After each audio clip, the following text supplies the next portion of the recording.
औज़ुबिल्लाहिमिनश्शैतानिर्रजीम बिस्मिल्लाहिर्रहमानिर्रहीम अस्सलाम वालेकुम।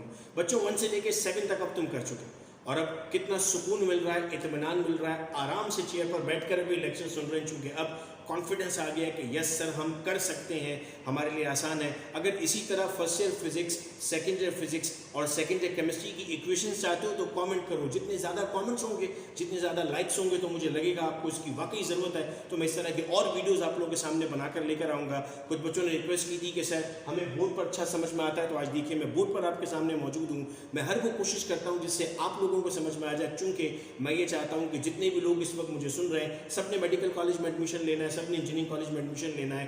कभी किसी वक्त में अगर डाउ मेडिकल कॉलेज से गुजरूँ या एनईडी के पास से गुजरूँ तो मैं अपने बच्चों को लैब कोट लेते हुए, इंजीनियरिंग बैग पहनते हुए देखूँ और बड़ा खुश हूँ कि वाह मेरे बच्चे इंजीनियर बन रहे हैं और मेरे बच्चे डॉक्टर बन रहे हैं। चैप्टर 8 छोटा सा है भाई। चैप्टर 8 में 2 टॉपिक हैं, एक रेट ऑफ रिएक्शन और एक ऑर्डर ऑफ रिएक्शन।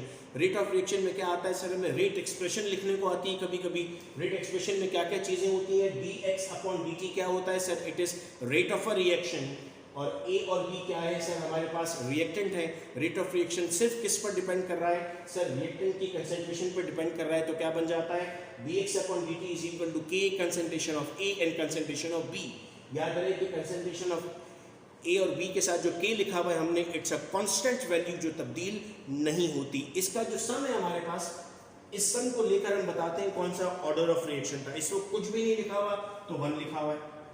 1 + 1 कितना होता है 2, तो कौन सा ऑर्डर बन रहा है, सेकंड ऑर्डर बन रहा है।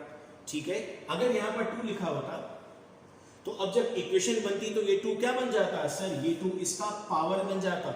और अब आप 2 + 1 करते तो एक तो सवाल बेटा आपको ये पूछा जाता है कि इक्वेशन दी जाती है और कहता है बताइए कौन सा ऑर्डर है।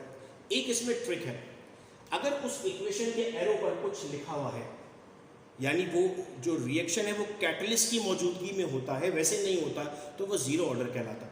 उसमें फिर आपको इसको कैलकुलेट नहीं करना होता। बच्चे यहाँ फंसते हैं। मैं आपको हर वो जगह बताता हूँ, जैसे रास्ते पर जा रहे होते हैं ना तो खड्डे हमें पता होते हैं, जिसने देखा होता है। तो मेरा कोई अगर दोस्त गाड़ी चला रहा होता है और रोड में जानता हूँ तो बताता हूँ देखो आगे खड्डा आने वाला है, पहले गियर में आहिस्ता से गाड़ी निकालना। मैं आपको भी बता रहा हूँ कि यह खड्डा आने वाला है, ध्यान से जाना होगा, इसको गौर से देखना होगा। मार खाते हैं बच्चे यहाँ पर। ठीक है, अब आते हैं सर एक ऐसा बड़ा सा न्यूमेरिकल आता है और उससे वो कहता है बताओ कौन सा ऑर्डर ऑफ रिएक्शन है, ये कैसे सॉल्व होगा। भाई बहुत आसान है, आओ देखते हैं।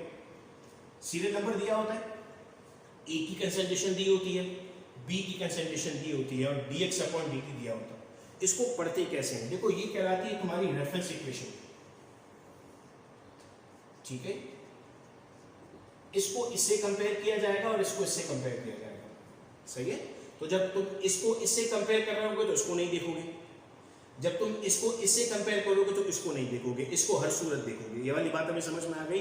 अब हम कहते हैं सर a 0.1 था, b 0.1 था, तो dx/dt कितना था 3 एक्सपोनेंट -3।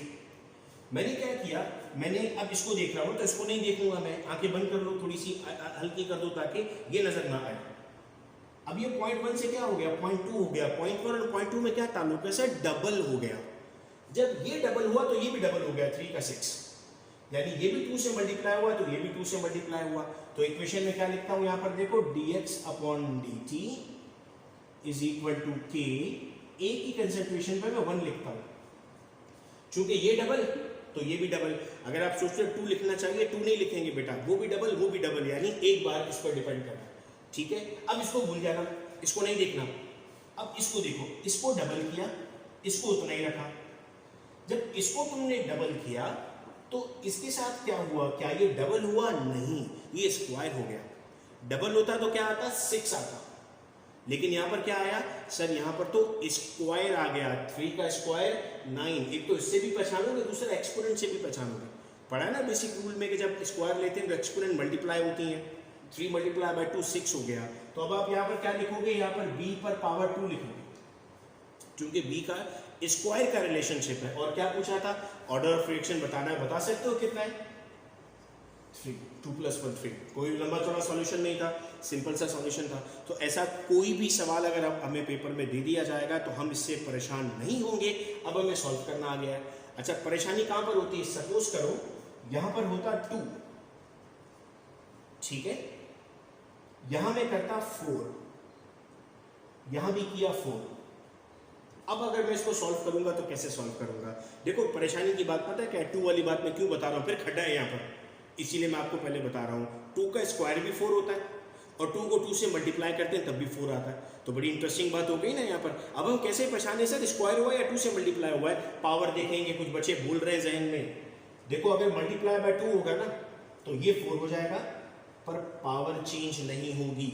लेकिन अगर स्क्वायर होगा तो ये 4 के साथ साथ पावर चेंज हो जाएगी। ठीक है, ये खड्डा मैंने आपको बता दिया जहाँ पर एग्जामिनर चाहता है आप गिरो, लेकिन मैं चाहता हूँ अपने बच्चों का हाथ थाम कर उनको आगे बढ़ा दूँ। तो ये ट्रिक हमें यहाँ पर समझ में आ गई है। ये सवाल अगर आप कर लेते हैं, यानी आज की ये सारी वीडियोस अगर आपने देख ली हैं, मैं अब थोड़ी देर बाद ग्रुप में सब कंपाइल करके भेज दूंगा। 8 के 8 लेक्चर्स आपके पास होंगे, वो दोस्तों से ज़रूर शेयर करें, इल्म बांटें।